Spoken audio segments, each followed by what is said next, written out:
Hello viewers, welcome to my channel mathematics and technique. আজকে আমরা model activity task সপ্তম শ্রেণীর গণিত নিয়ে আলোচনা করব, যেটা সেপ্টেম্বর মাসে তোমাদেরকে দেওয়া হয়েছে বা দেওয়া হবে, পার্ট 6। সম্পূর্ণ প্রশ্নের উত্তর সঠিকভাবে করে দেওয়া আছে এবং সম্পাদ্যটি স্টেপ বাই স্টেপ দেখানোও আছে। তো তোমরা ভিডিওটি সম্পূর্ণ দেখো, আর ভালো লাগলে অবশ্যই লাইক করে কমেন্ট করে জানিও, বন্ধুদের মধ্যে শেয়ার করো, আর চ্যানেলটাকে অবশ্যই সাবস্ক্রাইব করো। তো কথা না বাড়িয়ে ভিডিওটি শুরু করা যাক। সপ্তম শ্রেণীর মডেল অ্যাক্টিভিটি টাস্ক, যেটা সেপ্টেম্বর মাসে দেওয়া হয়েছে বা দেওয়া হবে, সেটা নিয়ে আজকে আমরা আলোচনা করব। পার্ট 6। প্রথমে বলেছে একে যে বহুমুখী উত্তরধর্মী প্রশ্ন বা এমসিকিউ। 1 নম্বরে বলছে যে যখন কোনো ট্রেন কোনো সেতু অতিক্রম করে তখন ট্রেনটিকে অতিক্রম করতে হবে। অপশান এতে বলছে ট্রেনটির নিজের দৈর্ঘ্য, অপশান বিতে বলছে সেতুর দৈর্ঘ্য, অপশান সিতে বলছে ট্রেনটির নিজের দৈর্ঘ্য প্লাস সেতুর দৈর্ঘ্য, অপশান ডিতে বলছে সেতুর দৈর্ঘ্য মাইনাস ট্রেনটির নিজের দৈর্ঘ্য। এটা কোনটা হবে সেটা আমাদেরকে বার করতে হবে। তো এখানে কোনটা হবে? ট্রেনটির নিজের দৈর্ঘ্য প্লাস সেতুর দৈর্ঘ্য হবে। কারণ কি, একটা ট্রেন, এটা যদি একটা সেতু হয় আর এটা হচ্ছে আর একটা ট্রেন, তাহলে এটা সেতুটাকে অতিক্রম করবে, মানে কি ট্রেনটার নিজের দৈর্ঘ্য যেটা আছে সেটাও অতিক্রম করবে, আবার এই যে সেতুর দৈর্ঘ্য আছে সেটাওকে অতিক্রম করবে। তাহলে এটা প্লাস এটা, এদের দুজনের দৈর্ঘ্যটার যোগফল হবে। তাহলে অপশান সি হয়ে যাচ্ছে আমার সঠিক উত্তর। পরের প্রশ্ন বলছে যে ত্রিভুজাকৃতি ক্ষেত্রের ক্ষেত্রফল সমান সমান, অপশান এতে বলছে বাহুর দৈর্ঘ্যের স্কোয়ার, অপশান বিতে বলছে বাহুগুলির দৈর্ঘ্যের সমষ্টি, অপশান সিতে বলছে হাফ ইন্টু ভূমির দৈর্ঘ্য প্লাস উচ্চতা, অপশান ডিতে বলছে হাফ ইন্টু ভূমির দৈর্ঘ্য ইন্টু উচ্চতা। তো আমরা জানি কি, ত্রিভুজের এটা যদি এবিসি একটা ত্রিভুজ হয়, তাহলে ত্রিভুজটার আর এ এটা যদি এডি হচ্ছে তার উচ্চতা হয়, তাহলে ত্রিভুজের ক্ষেত্রফল সমান সমান কী হবে? হাফ ইন্টু ভূমি ইন্টু উচ্চতা। এইটা হচ্ছে ভূমি বিসি আর উচ্চতা হচ্ছে এডি, এটা। তাহলে হাফ ইন্টু ভূমি ইন্টু উচ্চতা হচ্ছে ত্রিভুজের ক্ষেত্রফল। তাহলে এখানে দেওয়া আছে একমাত্র কি অপশান ডিতে, হাফ ইন্টু ভূমির দৈর্ঘ্য ইন্টু উচ্চতা। তাহলে অপশান ডি হয়ে যাচ্ছে আমার সঠিক উত্তর। 3 নম্বরে বলছে কি যে এ স্কোয়ার মাইনাস বি স্কোয়ার সমান সমান কত সেটা। তো অপশান এতে বলছে এ প্লাস বি তার হোল স্কোয়ার, অপশান বিতে বলছে এ মাইনাস বি তার হোল স্কোয়ার, অপশান সিতে বলছে এ প্লাস বি ইন্টু এ মাইনাস বি, অপশান ডিতে বলছে এ প্লাস বি তার হোল স্কোয়ার প্লাস এ মাইনাস বি তার হোল স্কোয়ার। তো এখানে কোন অপশানটা হবে? আমরা জানি যে এ স্কোয়ার মাইনাস বি স্কোয়ারের একটা সূত্র আছে, সূত্রটা হচ্ছে এ প্লাস বি ইন্টু এ মাইনাস বি। তাহলে এখানে এ স্কোয়ার মাইনাস বি স্কোয়ার সমান সমান কী হবে? অপশান সি হয়ে যাবে আমার সঠিক উত্তর। তাহলে এ প্লাস বি ইন্টু এ মাইনাস বি, অপশান সি। ভিডিওটি সম্পূর্ণ দেখো, সমস্ত প্রশ্নের উত্তর সঠিকভাবে দেওয়া আছে, আর সম্পদটাও স্টেপ বাই স্টেপ করে দেখানো আছে, তাই সম্পূর্ণ ভিডিওটি দেখো। নাম্বার 4-এ বলছে একটা ছবি দেওয়া আছে, বলছে ছবিটা দেখে যে রাস্তা সহ জমির দৈর্ঘ্য এবং রাস্তা বাদে জমির প্রস্থ হলো যথাক্রমে, অপশান এতে বলছে 23 মিটার 21 মিটার, বিতে বলছে 29 মিটার 21 মিটার, সিতে বলছে 26 মিটার 21 মিটার, অপশান ডিতে বলছে 26 মিটার 15 মিটার। তাহলে কোনটা হবে সেটা বার করতে হবে। তো কী করে আমরা করব? যে ছবিটা থেকে আমরা এখানে যদি তুলি যে এইটা হচ্ছে আমার জমি আর বাইরে এটা হচ্ছে আমার রাস্তা, তাহলে এই জমি এইটা বলেছে দৈর্ঘ্য বলেছে 20 মিটার আর রাস্তা হচ্ছে প্রত্যেকটা 3 মিটার, এটাও 3 মিটার, এটাও 3 মিটার, এটাও 3 মিটার, এটাও 3 মিটার, চারপাশে। তাহলে এটা যদি 20 মিটার হয়, তাহলে রাস্তাটার দৈর্ঘ্য, রাস্তা সহ জমির দৈর্ঘ্য কত হবে? এটা এখান থেকে এটা 20 আর এখান থেকে এটা হচ্ছে 3, তাহলে আর এখান থেকে এ পাশটাও হচ্ছে 3, তাহলে 20-র সাথে 3 + 3 হবে। তো সেই জন্য আমরা 3 + 3 না করে 20 + 3 × 3 করেছি। তাহলে রাস্তা সহ জমির দৈর্ঘ্য হচ্ছে কত? এই 20 + 3, আর 3 অ্যাড না করে 2, যেহেতু দুটো আছে, দুটো জিনিসের অ্যাড করা মানে তার সাথে দুটো গুণ করে দিলেই হয়ে যায়। তো সেই জন্য আমরা কী করেছি যে 20 + 2 × এই যে রাস্তার চওড়া যতটা সেটা 3, তাহলে হচ্ছে কত? 3 × 2 = 6, এর দিকে 20 মানে হচ্ছে 26 মিটার হয়ে যাচ্ছে আমার রাস্তা সহ জমির দৈর্ঘ্য। এবার বলেছে আমার প্রস্থ বলে দিয়েছে, যে রাস্তা সহ জমির প্রস্থ বলে দিয়েছে 21 মিটার। তাহলে 21 মিটার যদি হয়, তাহলে এখান থেকে আমাদের কী বার করতে হবে যে রাস্তা বাদে জমির প্রস্থ কত। তাহলে এটার ক্ষেত্রেও সেম, এখান থেকে এই টোটালটা যদি আমার এখানটা আর এখানটা, এই টোটালটা হচ্ছে আমার 21 মিটার। তাহলে টোটালটা 21 মিটার যদি হয়, তাহলে এটা কত হচ্ছে 3 মিটার আর এটাও 3 মিটার। তাহলে এই 3 মিটারটা বাদ যাবে এখান থেকে এটা, আর এখান থেকে এটা বাদ যাবে।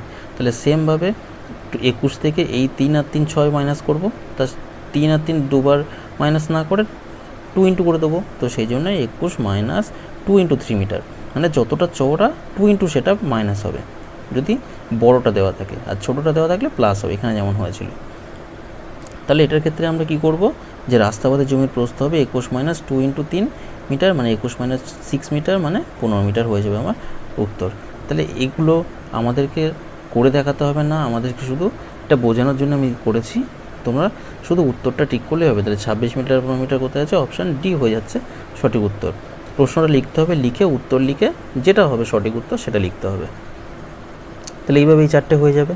এবার সত্য মিথ্যা, সত্য মিথ্যাগুলো কী করে করব, সত্য মিথ্যাগুলো প্রথমে প্রশ্নটা লিখতে হবে, লিখে উত্তরের জায়গায় সত্য বা মিথ্যা যেটা হবে সেটা লিখতে হবে। 2-এর আগেরটা বলছে দুটি স্তম্ভচিত্রকে পাশাপাশি এঁকে দুটি তথ্য সহজে তুলনা করার জন্য যে চিত্র আঁকা হয় সেই চিত্রটি হলো দ্বিস্তম্ভ লেখ। এটা অবশ্যই সত্য হবে, কারণ এইভাবে আমরা দ্বিস্তম্ভ লেখ এঁকে থাকি, এটা একটা তথ্য থাকে, এটা একটা তথ্য থাকে, এটা তুলনা করা হয় ছবিটা এঁকে। তো এটা তোমাদের বইতে পেজ নাম্বার 190-তে দেওয়া আছে দ্বিস্তম্ভ লেখ বা ডাবল বার গ্রাফ, সেখান থেকেও দেখে নিতে পারো। তাহলে এটা সত্য, প্রশ্নটা লিখতে হবে, লিখে উত্তর লিখে সত্য বা মিথ্যা যেটা হবে সেইভাবে লিখতে হবে। তারপরে প্রশ্ন কী আছে, যে প্রথম ট্রেনের গতিবেগ x কিমি পার ঘন্টা এবং দ্বিতীয় ট্রেনের গতিবেগ y কিমি পার ঘন্টা। ট্রেন দুটি পরস্পর বিপরীত দিকে চললে 1 ঘন্টায় মোট যাবে x মাইনাস y কিমি। এটা সত্য না মিথ্যা হবে সেটা দেখতে হবে। তো আমরা জানি যে একটি ট্রেন x কিলোমিটার পার ঘন্টায় x কিমি পার ঘন্টায় এবং অপর একটি ট্রেন যদি y কিমি পার ঘন্টার পরস্পর বিপরীত দিকে চলে, তাহলে 1 ঘন্টায় মোট কত দূরত্ব অতিক্রম করবে, x প্লাস y কিমি দূরত্ব। তাহলে এখানে আমার দেওয়া আছে x মাইনাস ওয়াই, তাহলে অবশ্যই এটা মিথ্যা হবে। তাহলে এটা হয়ে গেল কি আমার মিথ্যা। পরবর্তী প্রশ্ন কি আছে, একটা চিত্র দেওয়া আছে, বলছে চিত্রে অ্যাঙ্গেল 1 ও অ্যাঙ্গেল 2 কোণ জোড়াকে একান্তর কোণ বলা হয়। তাহলে এখানে এই যে দেখতে পাচ্ছি এই দুটোকে একান্তর কোণ বলা হয় কি, অবশ্যই না, কারণ কি এটা সমান্তরাল না। তাহলে এই যে যদি সমান্তরাল হয় তাহলে এই কোণটার এই কোণটাকে আমরা একান্তর কোণ বলি, তাই তো। এটা যদি একটা সাধারণ বাহু হয় তাহলে এটা কি হবে, এটা মিথ্যা। 4-এরটা কি বলছে, যে x এর যে কোনো মানের জন্য x plus 5 into x plus 3 equals to x square plus 8x plus 15 এর সমান চিহ্নের দুপাশে মান সমান হয়, তাই এটি একটি অবেদ। এটা সত্য না মিথ্যা হবে সেটা দেখতে হবে। তাহলে আমরা কি করেছি, যে এই দুটোকে আগে গুণ করে দিয়েছি। এই দুটো গুণ করে কি পাচ্ছি, যে প্রথমে x এর সাথে এটা সবটার গুণ হয়, তাহলে x ইন্টু এক্স প্লাস 3 হয়ে গেল, প্লাস 5 ইন্টু আবার এক্স প্লাস 3 হয়ে গেল। এবার এক্সের সাথে এক্স গুণ করলে এক্স স্কোয়ার, আর এক্সের সাথে 3 গুণ করলে 3x, আর 5-এর সাথে এক্স গুণ করলে 5x, আর 5-এর সাথে 3 গুণ করলে 15। তো এখান থেকে পাচ্ছি এক্স স্কোয়ার, আর এখানে 3x আর 5x 8x, আর এখানে প্লাস 15। তো আমরা দেখতে পাচ্ছি এটাই আমার ছিল এখানে x square plus 8x plus 15। তো সেই জন্য যেহেতু এটা সমান সমান কি এটা হচ্ছে, তাহলে এটা সত্য হবে। ঠিক আছে। 1 আর 2-এর প্রশ্নের ব্যাখ্যা দরকার নেই, শুধুমাত্র প্রশ্নটা লিখে উত্তর লিখলেই হয়ে যাবে। 3-এর প্রশ্নগুলো যেভাবে দেওয়া আছে সেইভাবে করতে হবে সম্পূর্ণ। 3-এ বলছে কি সংক্ষিপ্ত উত্তরধর্মী প্রশ্ন। 1-এ বলছে √2 এর 2 দশমিক স্থান পর্যন্ত আসন্ন মান নির্ণয় করো। তাহলে এটা আমরা কি করে করব, √2 মানে কি বর্গমূল বার করতে হবে ভাগ পদ্ধতিতে। তাহলে যেহেতু আমাদের 2 দশমিক স্থান পর্যন্ত বলেছে, তো আমরা 3 দশমিক স্থান পর্যন্ত আগে বার করে নেব। আর আমরা জানি কি দশমিকের পরে দুটো সংখ্যায় একটা দুটো সংখ্যার পেয়ার থেকে সেখান থেকে একটা করে সংখ্যা বার হয়। তাহলে এখানে আমরা কি দশমিকের পরে 3টে পেয়ার নিয়েছি, তাহলে 3টে পেয়ার মানে এখানে দশমিকের পরে 3 দশমিক স্থান পর্যন্ত বার হবে, তাই তো। তো এবার আমরা কি করব, যে প্রথমে এটা তো একটাই আছে তাই এটা নিয়ে নিলাম।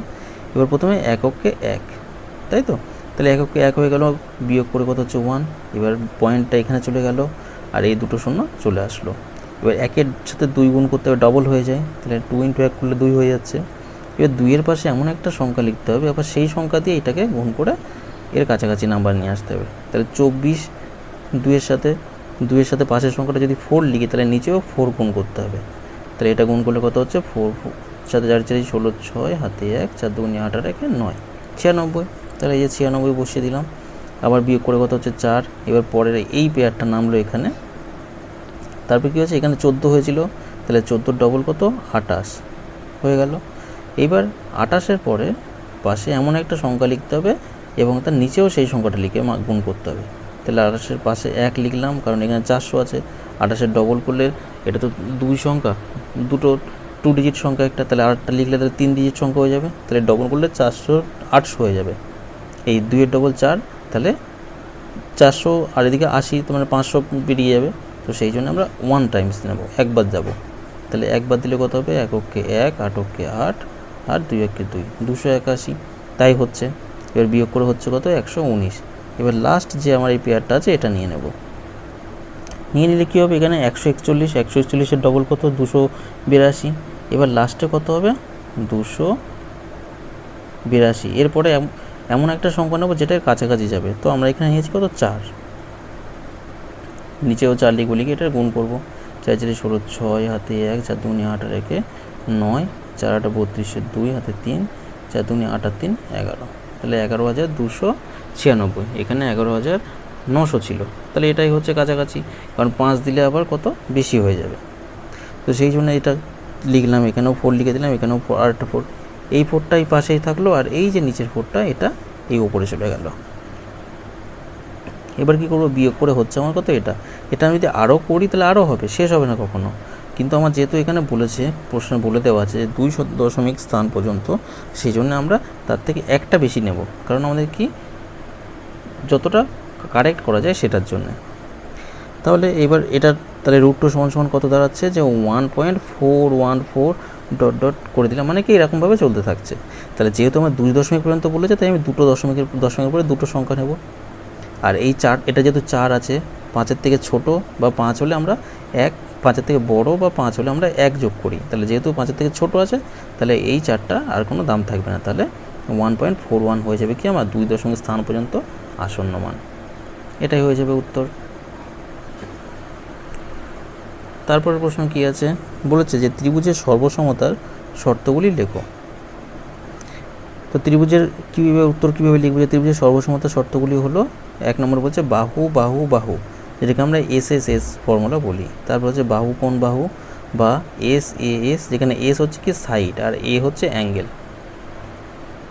নাম্বার 3-এ বলছে কোণ কোণ বাহু, অ্যাঙ্গেল সাইড, বা এটাকে আর একটা ভাবে বলা যায় কোণ বাহু কোণ বা অ্যাঙ্গেল সাইড অ্যাঙ্গেল, সেটাও বলা হয়। আর 4 নম্বরে বলছে বা ডিতে বলছে কি সমকোণ অতিভুজ বাহু। এটা হচ্ছে কি সমকোণী ত্রিভুজের ক্ষেত্রে হয়ে থাকে। এটা সমকোণ মানে রাইট অ্যাঙ্গেল, অতিভুজ মানে হচ্ছে হাইপোটেনিয়াস, আর সেই জন্য H আর বাহু মানে হচ্ছে সাইড। তাহলে এই হচ্ছে 4টে শর্ত, এই শর্তটা লিখে দিতে হবে। 3 নম্বরে বলছে কি x + y = 5 এবং x - y = 1 হলে 8xy × x² + y² এর মান নির্ণয় করো। তো এটার মান কী করে নির্ণয় করব? প্রথমে কি প্রদত্ত দেওয়া আছে x + y = 5 এবং x - y কত দেওয়া আছে? 1। তো এইবার কি করব? যে সুতরাং 4xy, আমরা 4ab-র ফর্মুলা জানি। 4ab-র একটা ফর্মুলা ছিল, সেটা হচ্ছে কি a + b তার whole square minus a - b তার হোল স্কোয়ার। তো এই ফর্মুলাটা আমরা এখানে ইউজ করব। তাহলে কারণ কি এখানে 4ab 8xyটাকে আমরা ভাঙতে পারি কি 4xy, আর এটা হচ্ছে 2 × x² + y², সেটা। তাহলে এই দুটোর ফর্মুলা আমরা ব্যবহার করব। তাহলে 4xy এর ভ্যালুটা কত হচ্ছে? x + y তার whole square minus x - y তার হোল স্কোয়ার। এবার আমার এই দুজনেরই মান দেওয়া আছে, তাহলে এটার মান যেহেতু 5 দেওয়া আছে বসিয়ে দিচ্ছি 5-এর স্কোয়ার, এটার মান 1 দেওয়া আছে, তাহলে 1-এর স্কোয়ার। তো 5-এর স্কোয়ার করলে 25 মাইনাস 1-এর স্কোয়ার করলে 1, এটা 25 থেকে 1 চলে গেলে 24 হয়ে গেল এটার মান। এবার তাহলে এখান থেকে যদি 8xyটাকে আমরা ভেঙে নিয়েছি এরকম, যে 8xy × x² + y² = 4xy × 2 × x² + y², এই যে দুটো পার্টে। তো এটার সূত্র আমরা জানি, এই যে করে বার করে নিয়েছি। এবার এটার সূত্রও আমরা জানি। এটার সূত্র কি? এটার ক্ষেত্রে ভিতরে এটা প্লাস হয়ে যায়, তাই তো, যে 2 × a² + b² = কী হবে? a + b তার whole square plus a - b তার হোল স্কোয়ার, এইটা হচ্ছে সূত্র। তো সেই জন্য এবং 2 × x² + y² বার করেছি হচ্ছে কত? x + y তার whole square plus x - y তার হোল স্কোয়ার। তাহলে 5² + 1² করলে 25 + 1 মানে 26 হচ্ছে। তো এইবার আমার যেটার মান চেয়েছে, এই যে এইখানে দেওয়া আছে, এটা লিখলাম। সুতরাং এটা = 4xy × দুটো পার্টে এই যে ভেঙে নিয়েছি, এটারও মান জানি, এটারও মান জানি। দুজনের মান বসিয়ে দিয়েছি, এবার এটা গুণ করে দিয়েছি। এটা গুণ করেছি কীভাবে, সহজে একটা করেছি। আমরা জানি কি, যদি দশকের সংখ্যাটা সমান হয় আর এককের সংখ্যার যোগফল 0 হয়, মানে 10 হয়, 10, তাহলে কি হয়, এই যে সংখ্যা দুটো গুণ করে দিই, তাহলে 6 × 4 করলে কত হবে 24, আর এই যে 2 আর 2 এর পরের নাম্বার কত 3, তাহলে এর সাথে গুণ করলে কত হবে 6, তাহলে 624 হয়ে যাচ্ছে আমার কি অ্যান্সার। তো তোমরা যদি ওইভাবে না করো, তোমরা মুখে মুখেও যদি না করতে পারো ওরকম করে, তোমরা সাইডে করবে কোনটা রাফে করে নিয়ে করে দিতে পারো এখানে, তাহলে এইভাবে হয়ে যাবে অঙ্কটার। 4 প্রশ্ন কি আছে, যে এবিসি একটি ত্রিভুজ আঁকো যার বিসি = 5.5 সেমি, আর অ্যাঙ্গেল এবিসি = 60 ডিগ্রি ও অ্যাঙ্গেল এসিবি = 30 ডিগ্রি। তাহলে এটার সম্পাদ্য দিয়েছে, একটা চিত্র অঙ্কন করতে হবে। তো আমরা কী করব, প্রথমে একটা বিসি লাইন টেনে নেব যার দৈর্ঘ্য হচ্ছে 5.5 সেমি। স্কেল দিয়ে সকলেই, এটা আশা করি সকলেই পারো, তোমরা অসুবিধা নেই কোনো। তাহলে এই যে স্কেলে 0 থেকে স্টার্ট করব, 0 থেকে 5.5 পর্যন্ত আমরা একটা দাগ টেনে নেব।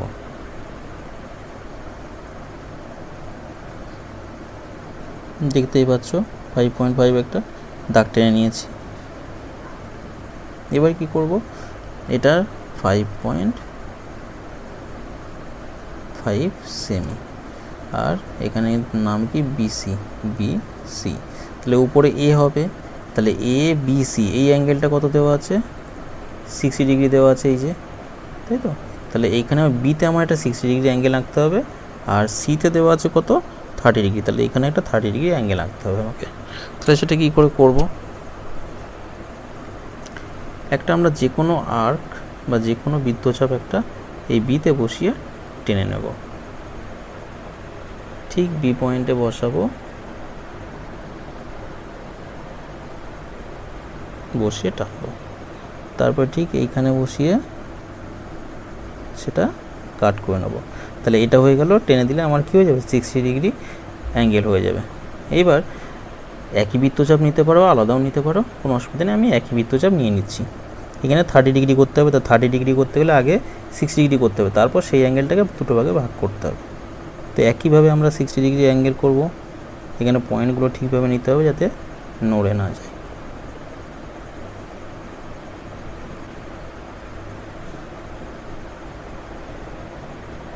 তাহলে এটা হলো আমার 60 ডিগ্রি। এবার এটাকে আবার ভাঙতে হবে, 30 করে দুটো ভাগে ভাগ করতে হবে।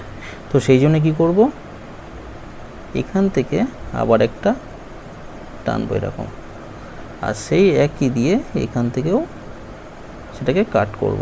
কাট করলে পেয়ে যাব এই সোজা যেটা হবে সেটা আমার 30 ডিগ্রি, আর এই সোজা যেটা হবে সেটা আমার 60 ডিগ্রি অ্যাঙ্গেলটা হয়ে যাবে। তো আমি সেটা ড্র করে দিচ্ছি।